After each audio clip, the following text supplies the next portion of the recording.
so on, the marketing field, and here we are talking about serious matters connected with the economy and trying to uncover the moral questions involved and bring a moral dimension to the whole policy debate. So I think the bishops would be happy that we're talking along this line, and one of the things that I find happening is that as we go into any particular aspect of the whole letter, we keep deepening the thing. It seems like new questions keep arising. So you and I have spent a lot of time talking about the cooperation called for between labor and management. And even though we've spoken a good deal about it, I find that there seems to me at least to be more to be said. And so I'd like to take up that question again, revisiting that question with the publication of the final draft of the bishop's document in November of 1986, and to see what else we might uncover about it. And I'm interested, I think, in talking about it in very concrete terms so we can get a feel for what management is thinking about it and what labor is thinking about it. So I wonder if we could begin a little of that by looking at the management side of this. I'm going to try to put a little structure into this discussion and maybe begin by thinking about management, how they view the cooperative effort, how they've traditionally viewed it, and maybe a lot of the current literature on excellence that we get available today. And then after we look at that, maybe we can look at the labor side of it, their fears and expectations about greater cooperation. How does that sound as a sort of outline for what we want to do? Sounds good. So why don't you start by saying something about the management side of things and what they are about and their concerns, what they have to think about, obligations to shareholders, and all that kind of thing. Well, you provide a good pickoff spot in the sense that management traditionally views itself in a fiduciary relationship to its shareholders, and so it, at least in theory, manages the company in order to protect the interests of the owners of the company. Within that framework, labor is viewed as a means of getting the job done. It's viewed as a cost to be controlled, and those two perceptions don't lead to much in the way of cooperation, particularly in large companies where there's a good deal of physical and time distance between the positions taken by management and the people who are part of the bargaining units.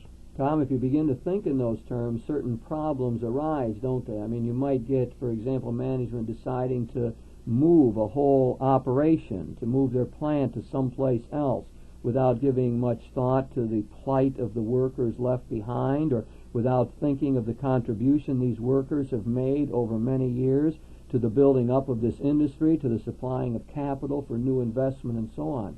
So you get plant closings with very little humane consideration when you work only out of the perspective that you just described. And I think a lot of other bad things happen too. I mean, workers end up feeling as though they're cogs in the machine, that they are disposable parts. They end up being unhappy with their jobs. You read these stories now and then of workers sabotaging the whole assembly line because they are bored or upset or feel used as an object. That would be a second kind of bad thing that would happen from that outlook that you've described for us. And I'm sure we could find a lot of other bad consequences. True? Yes, and you've identified a couple of the more dramatic examples of how that works. Let me add another aspect to this, and that is traditionally management, labor, collective bargaining agreements and so forth have been struck with a great degree of concern for what are called management prerogatives. Management, as the representative of the share owners or the owners, feel that they have rights to control the workplace, and the workers, of course, don't share in that at all. Whenever the right is put on the management side, the natural equation shows up with an obligation on the worker side. So it almost sounds like a Marxist critique to me, the thing that Karl Marx said, that the workers were simply part of the commodities. They were simply used. They were tools like machines in the hands of labor. I guess we often talk about that as unbridled capitalism, or the early stages of laissez-faire capitalism, which often ended up in child labor and women laboring long hours and people working for below standard wages and so on. I suppose what we would say is that capitalism and this free market system, the managerial side of it, has gone through stages of development, wouldn't we? I mean, that is a thing of the past in its crude form, at least. I mean, we have labor laws now and laws against child labor and so on, and all of minimum wages needing to be paid. So there's a lot of humane legislation that's come into the mix that have sort of keeps a cap on this unbridled capitalism that you might be describing here. Yeah, I think certainly we have, through law and through the growing power of unions over the past 80 years, leavened a lot of those kinds of problems. But I think you also have to recognize that it's a new situation that we're dealing with today. You look at a factory operation of maybe 50 years ago, and you saw a great deal more craft shop kind of work setting, whereas the assembly line model that we tend to look at most often, we really look at a factory and we see a machine, a whole machine of which certain people doing certain tasks represent little more than part of that machine. Within that kind of a context, the workers themselves are interchangeable. They perform very highly specified kinds of activities, and it's very easy to dehumanize them from the perspective of management. What's missing, of course, is the extent to which those human cogs, if you will, are able to and want to contribute more to the total product of that factory system. Tom, there'd be a lot of managers who would say what you're describing is a straw man. You know, it's not like that anymore. In our corporation, we never treat people like that. We have opportunities for training and for growth and development. I think of the corporations that periodically ask me to come in and give time management talks to their people. They do so on the premise that I'm going to be talking about the quality of their family life, the importance of leisure and so on, and telling their workers here that it's important for you people to take care of your personal needs and so on. And industry does that, of course. The management encourages this kind of thing because they know in the long run it will be in their best interest, that if the workers are happier, that things will go better. So there is a definite new, I think, enlightened period that we find management in. We find a lot of my friends are in the management era aspect of the business world, and I know the way they talk about their employees and the workers, the people in the plants and so on, it has a much more humane sound to it. They try to think of them as having dignity and worth, and they try to bring them into the process, and they want to treat them like human beings and so on. So I think it seems like we're in still of a new phase here of the way the managerial section operates. I don't say that's totally across the board, but I certainly detect movement in that direction. Well, there's phase one and there's phase two, and you'll find examples of companies at every level. Phase one has been with us for a couple of centuries, to the extent that we had a paternal model within companies. That paternal model did care about the personal life, the recreational outlets, the family health and so forth of the worker. But all that really was apart from the work situation. The work was a dirty job to be done, and what you wanted to do is keep people happy doing that dirty job. The phase two model that's emerging more recently, that, as I say, it's been with us in a small way for as long as there were companies that had humane bosses and workers that were known and were seen as people and so forth. But what you're seeing now is in even the very large corporations an attempt to humanize the perception of the worker or workers on the part of management. That's where we get into the participation model, where we actually take that humanity understanding and go beyond concern with the bowling league and the softball team and whether or not people have adequate vacations and things like that, and go right into the workplace and say to Joe and Charlie and Sarah that you're in this situation, you have work to do, you know your job, let us work together. Why don't you all work together and try and find better ways to do it? Ways that would improve quality, ways that would improve the total productivity of the plant or the department or the production unit. So this is moving away from a paternalism where you treat the workers as children and give them these nice perks on the side, but still expect them to operate in sort of a slavish way in the plant. Now what you're saying is the new phase we're in is more democratic and more participative. Now we're dealing with workers as human beings, and we're saying you've got intelligence, you've got ideas, you've got practical wisdom about how this plant could work better, and we want to hear it. We often talk about that as quality of work life, and the building up of these various units of discussion groups and so on, where the workers can come together and look at the operation and say and make their suggestions on how it could be done better. So in this phase, we're seeing real participation and real democratic kind of procedures, the kind of things that appeal to us, I think, as Americans, and fit in a lot with what the Catholic bishops are calling for in their new partnership, as they say, which is for the public good, partnership between labor and management. Well, I think it's much more reflective of the American, if you want to call it that, the American psyche, the American view of people within the work situation. It's a very practical one. It says that you people have something to contribute to you have a vested interest in the job and in the company, and you have something to contribute to making that company work better. And this is going to happen to the extent that you can participate constructively in management decisions. It's going to happen to the extent that you participate in the fruits of the company's efforts.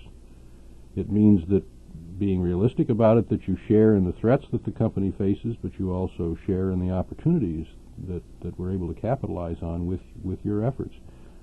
It's not so much a flat-out democratic model. I think that begs a lot of formalization that may or may not actually exist. It does mean that management has to make a major act of faith, really believe in the ability of the workers to participate, because there have been, of course, a lot of what I would call sham or paper efforts at developing worker participation.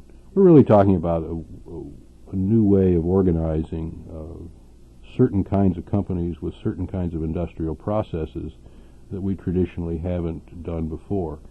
The assembly line model, its automation over the past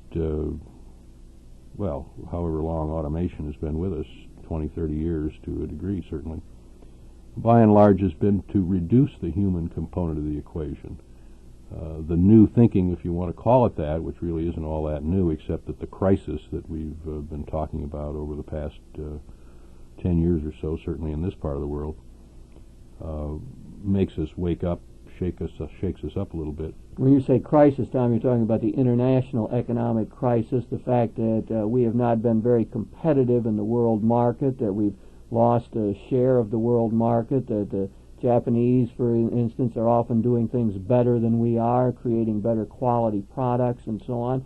All of that has helped create this economic crisis, and that has been a factor that's fueled this desire to find a new mode of operating, in this case a more cooperative one. Well, I think companies have shifted their attention, not completely certainly, but to a large extent have shifted their attention from, is there a machine that we can buy that'll do this job better, more uniformly, quicker, or whatever, to the people element in the equation, to the people, essentially saying that the most important asset of the organization is its people.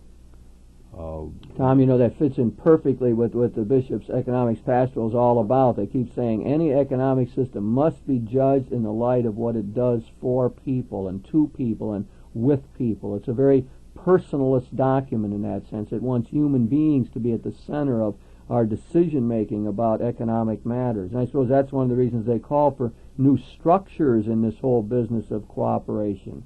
They feel that we must begin to institutionalize, in a way, this importance and dignity and worth of each individual, so that the worker, as Pope John Paul II has kept insisting, is at the center of all economic understanding, that the worker has this dignity and worth. The worker helps produce the capital.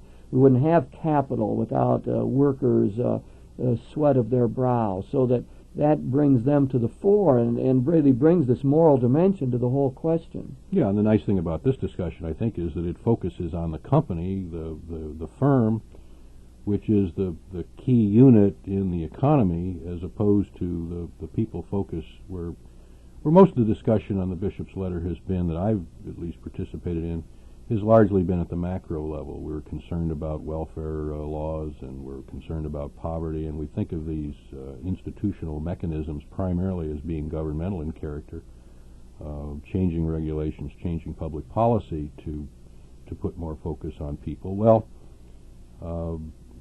looking at it from the perspective of someone who works in a business school, while I recognize the public policy dimension of this as being very important, I think it's more important for me, and perhaps for most of us where we work and live, to look at how that works its way out in the companies where we spend most of our lives, the companies where we do our jobs, the companies where we probably do our major contribution.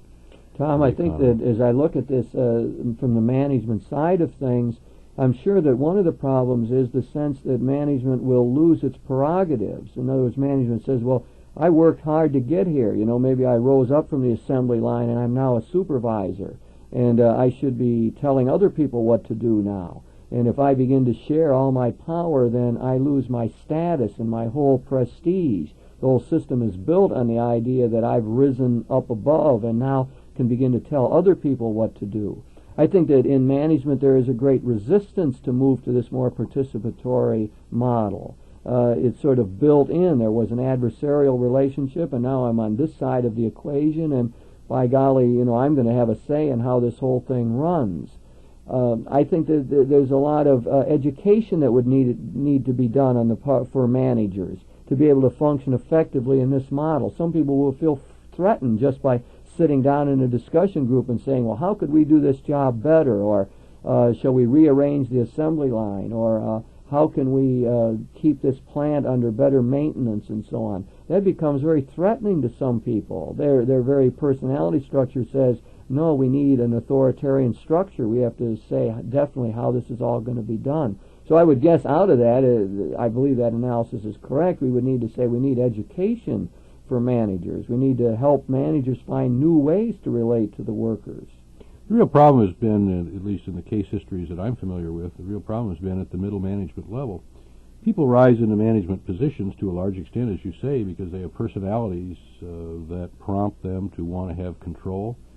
They feel confident in their ability to solve problems and deal with inferiors, get them motivated and so forth. But they largely see themselves as bosses, and people who don't see themselves as bosses generally don't aspire to be managers and thus don't become managers. The top management looks at the system in a very different kind of way, I think, in general, and they don't have quite as many of these hang-ups. What you find some companies doing is literally removing layers of management and saying, hey, you know, we've got 18 people in this department who ought to be able to schedule their own work and control the quality of their own work and things like that. And we don't need some straw boss standing in there telling them what to do and telling them what not to do. That is a waste of money by itself. And obviously, to the extent that that person functions in that way, creates an environment in which the worker doesn't feel any obligation to participate in quality control or self-direction and so forth. You take that layer of management away and you wind up with 18 people who now feel compelled to contribute both in terms of their own work and perhaps more likely together. And the new model replaces that middle manager, that first-line supervisor, with a facilitator, coordinator type person who really is a different kind of animal. And I think that this, of course, causes great problems and would be one of the fears that managers are going to lose their jobs. Tom, I want to make sure we save a little bit of time here to talk about the union side of this, the labor side of it all. I've been impressed by a talk that was given by Glenn Watts, the president of Communications Workers of America. He had a lot to do with trying to get labor management approaches at work with AT&T. And he talks a lot about the mistakes that management made and the sort of programs that they put forward, which were more or less a sham. That all that the management was, they said, well, we want to have more participation and so on, but all they were really interested in was improving productivity and getting the workers to work harder, and they didn't really care about the workers, and they didn't really want their ideas and input. It was just a gimmick in order to accomplish something, and he says that labor has to be very worried about that and keep on guard against these tricks used by management, as he says, to simply increase productivity. But he distinguishes those gimmicky kind of programs from the really solid kind of things that they tried to put into practice with AT&T. And he talks about, since 1980, working with the Bell system to create these joint quality of work-life programs. And they did a lot of education, and they tried to prepare management and labor for all of this. And he came up with 5 key points that he thought would help this whole thing to work. In fact, they had a committee that worked out what they called a statement of principles to govern this whole effort. And I want to go through these 5, and then maybe we can go back and talk about them a little bit. He says, first of all, the effort is joint. The union is involved as an equal partner from planning through implementation, not just as a junior partner in all of this. Then he says the whole program of this involvement, of this participation in improving the quality of the work site and so on, must be voluntary for the union, the company, and each individual worker. That not everyone wants to be in it, and therefore it has to remain voluntary. Third one, he says, collective bargaining and the grievance process are off limits for these quality of work-life programs. Worker participation is a separate process. In other words, that's what labor is always worried about, that this will get into the collective bargaining process, that will prevent them from adopting this adversarial relationship with management at some point when it comes to say, how much are we going to pay these workers? The fourth one, he says, is no one can be laid off or downgraded as a result of ideas which come from the participation process. Now that goes back to what you're saying. That would include those middle managers. So if you really got into this thing at AT&T the way they tried to work it out, that you couldn't get laid off or fired because someone came up with a new idea and a better way of running this whole operation. And fifth, he says, the goals of the process include both human satisfaction and economic efficiency. And the emphasis, of course, for the union people would be on that human satisfaction side of it. They're trying to help the workers to feel better, to feel more fulfilled in what they are all about. And as it strikes me, again, to complete my point here, that one of the things the bishops say in number 304 of their document here in the 4th chapter on this cooperative model is that the labor unions have a bigger job to do than just try to get their workers more money. That they have a role to play in improving the quality of the work site, of being more participatory, of helping the company to function better. And I think this whole quality of work-life program that I've just been describing here really seems to fit into that whole model. Well, union leadership has been in a very sensitive position, particularly in the industries where the companies have been under the international and economic pressure. And what you'd obviously like to see is, if you were from the management side, you'd like to see union leadership that was willing to cooperate. On the other hand, you have to recognize that those union leaders come up for election every year or two, and that within that framework, often the way to get reelected is what I sometimes call prove your manhood. Whenever and however that can happen. Tom, I read some statistics that a high percentage of the labor union representatives and leaders get reelected when they have put in this kind of labor management committee relationship. A very high percentage get reelected because the workers are happier. Well, I think that when you get those kind of statistics in front of you, that's heartening. I think it's also fair to say that both union leaders and workers themselves have had a lot of skittishness about putting in these programs, because if you talk about cooperation, that means a certain amount of give and take, and the taking is fine, but the giving is also necessary.